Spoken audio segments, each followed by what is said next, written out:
Look into your own heart. Discover what it is that has given you pain, and then refuse under any circumstances to inflict that pain on anybody else. And I think that's what religion should do. That's what I've found from my studies of religion. That's what they're all saying at base. And I've found that that has helped me.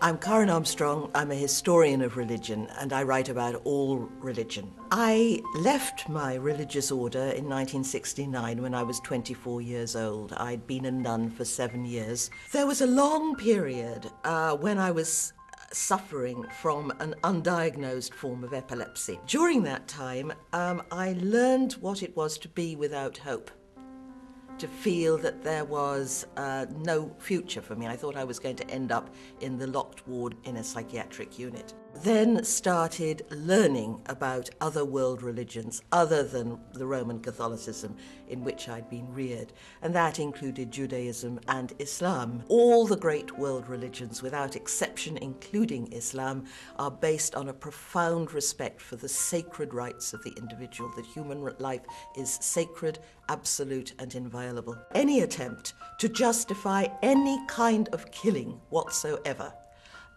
is, in my view, a violation of religion. In terms of the high-level group, I think that my understanding of the religious impulse as it expresses itself in all the great world faiths is of value, plus my interest in the extremism that has developed in all the three of the religions of Abraham. So it's not, I don't see Islam in isolation. And I've studied the phenomena of the clash between modernity and all the major world faiths. Fundamentalism in every single one of the movements that I've studied in Judaism, Christianity, and Islam is rooted in a profound fear.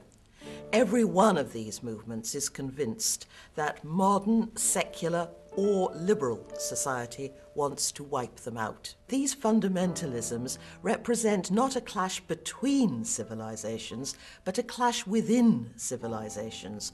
Fundamentalists always begin by attacking their own co-religionists and their own fellow countrymen, and only at a very secondary stage, if at all, do they turn against a foreign foe. Religious leaders should be guiding their flocks, giving them good, informed guidance away from the simple nihilistic answers of extremism. The vast majority of worshippers, whether they're Muslim or Christian, want nothing to do with extremism, of course, but they should be guided to be helped to see the other side in compassion. Every single one of the great world religions stresses the importance of what's been called the Golden Rule, first propounded by Confucius 500 years before Jesus. Do not do to others what you would not have done to you. In the West, for example, we're often hearing from our leaders that Muslims hate our freedom. They hate Western culture. Whereas Osama bin Laden has made it quite clear that if it was just Western freedom and liberalism or lax morality that he objected to, he would have been bombing Sweden or Amsterdam, not necessarily New York and London. Now, in the Muslim world, we have an image, a rather sort of blanket form of a godless West. Now, that's not true, because America is the second most religious country in the world after India. In the early 20th century, the peoples of the Muslim world were longing for democracy and representational government. But Western behavior, which has often supported extremely tyrannical rulers, such as Saddam Hussein, given democracy a very bad name.